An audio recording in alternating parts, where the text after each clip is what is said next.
Hi అండి, welcome to Mamata taste food channel. So ఈ వీడియోలో మీరు మీ ఇంట్లో పాజిటివ్ థింకింగ్ ఉండేలాగా నేను ఈ వీడియోలో చెప్తాను. సో ఎప్పుడైనా మీ పిల్లలు ఏదైనా అరిచినప్పుడు ఏదైనా ఇట్లా మంకు చేస్తారు ఇంట్లో పిల్లలు. అట్లా చేసినప్పుడు మీకు చిరాకు చిరాకు అనిపిస్తుంది. మీ ఇంట్లో వాళ్ళు బయట ఏదైనా ఇష్యూ అయినప్పుడు చాలా చిరాకు పడుతుంటారు కాబట్టి, సో అప్పుడు ఏం చేయండి అంటే ఇంట్లోకి వచ్చి ఒక 5 మినిట్స్ కూకోండి. 5 మినిట్స్ కూకొని రిలాక్స్ అవ్వండి. ముందు ఏవైతే గొడవలు ఉన్నాయో అవన్నీ మైండ్లో నుంచి తీసేసి పాజిటివ్ గా ఉండండి. అప్పుడైతేనే మీ మైండ్ అనేది రిలాక్స్ గా ఉంటుంది. లేకపోతే ఈ గొడవ ఒకటి ఆ గొడవ ఒకటి ఒత్తిడి పడి మీ మైండ్ కు స్ట్రెస్ అవుతుంది. స్ట్రెస్ ఎక్కువైతే ఆలోచించడానికి కూడా మైండ్ పనిచేయదు. సో అలా అని ఇంట్లో ప్రాబ్లమ్స్ కానీ బయట ప్రాబ్లమ్స్ కానీ అవన్నీ మైండ్ లో పెట్టుకోకండి. ఏమంటే ఏ విషయం ఎక్కడ వదిలేయాలో ఆ విషయం అక్కడ వదిలేయండి.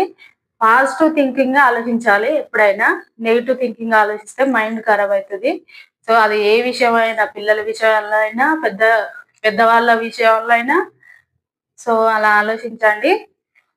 ముఖ్యంగా మనీ పరంగా ఎక్కువ స్ట్రెస్ ఉంటుంది మైండ్ లో. మనీ లేకపోవడం వల్ల ఇబ్బంది ఉండడం వల్ల చాలా మందికి స్ట్రెస్ అనేది బ్రెయిన్ కు ఎక్కువ పడుతుంది.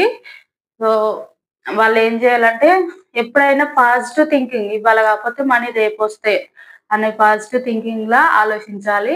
నెగిటివ్ థింకింగ్ లో ఆలోచిస్తే ఎప్పుడు గొడవలే అవుతాయండి.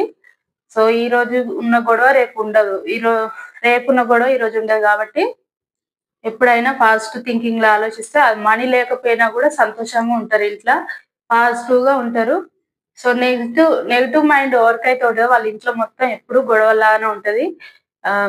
స్ట్రెస్ అనేది మైండ్ కి ఎప్పుడు ఉంటుంది. కాబట్టి మీరు కూడా అలా చేయకండి.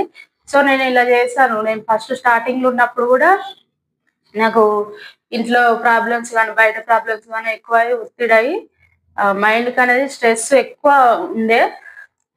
మైండ్ స్ట్రెస్ ఎక్కువ పిల్లల విషయంలో కానీ బయట విషయాల్లో కానీ మైండ్ అనేది ఎప్పుడు ఇట్లా బరువుగా అనిపించేది. మైండ్ అనేది పీస్ఫుల్ గా ఉండాలండి. నేను కొన్ని రోజుల క్రితం ఇవి పాటించడం జరిగింది.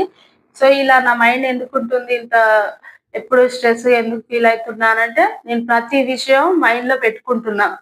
ప్రతి విషయాన్ని పిల్లల విషయంలో కానీ పెద్దవాళ్ళ విషయాల్లో కానీ అవన్నీ మైండ్ లో పెట్టుకోవడం వల్ల నాకు ఆ బాధ అనేది కలుగుతుంది, ఆ స్ట్రెస్ అనేది కలుగుతుంది. కాబట్టి సో ఎప్పటికప్పుడు వదిలేస్తే, నేను కూడా కొన్ని రోజుల క్రితం అట్లనే ఉంటుండేది. మైండ్ లో అన్ని పెట్టుకొని స్ట్రెస్ గా ఫీల్ అయ్యేదాన్ని. అన్ని విషయాలు ఇట్లా బయటలోనే ఉంచుకునేదాన్ని. సో కొన్ని రోజుల క్రితము నేను కూడా ఇట్లా పాజిటివ్ థింకింగ్ గా మారాను అనమాట. ఒక 5 మినిట్స్ ఇంట్లో కూకోండి, రిలాక్స్ అవ్వండి. మీ మైండ్ అనేది ఆలోచించుకోండి, పాజిటివ్ థింకింగ్ ఎట్లా, నెగిటివ్ థింకింగ్ ఎట్లా. సో డబ్బుల విషయం ఇవాళ లేకపోతే రేపు వస్తాయండి. అలా అని డబ్బు లేని టైంలో స్ట్రెస్ గా ఫీల్ అయ్యి డబ్బులు ఉన్న టైంలో సంతోషంగా ఉండడు కదండి. ఎప్పుడు ఒకేలాగా పాజిటివ్ థింకింగ్ లో ఉండాలి. డబ్బులు లేకపోయినా ఉన్నప్పుడైనా అలా ఉంటేనే మన మైండ్ అనేది మంచిగా పనిచేస్తుంది. పిల్లలు కూడా హ్యాపీగా ఉంటారు, పెద్దవాళ్ళు కూడా హ్యాపీగా ఉంటారు. కాబట్టి సో మీరు కూడా ఇలా positive thinking only, negative thinking వదిలేసేయండి. ఎక్కడ విషయాలు అక్కడనే వదిలేయాలి. ఓన్లీ ఈ రోజు జరిగే దాని గురించి ఆలోచించాలి. స్ట్రెస్ గా ఫీల్ కాకండి. మా వీడియో నచ్చినట్లయితే లైక్ చేయండి, షేర్ చేయండి, సబ్స్క్రైబ్ చేయండి. సో చాలా మంది సబ్స్క్రైబ్ చేసుకోవట్లేదు, చూస్తున్నారు కానీ సబ్స్క్రైబ్ చేసుకోవట్లేదు. కొంచెం సపోర్ట్ చేయండి, సబ్స్క్రైబ్ చేయండి. Thank you.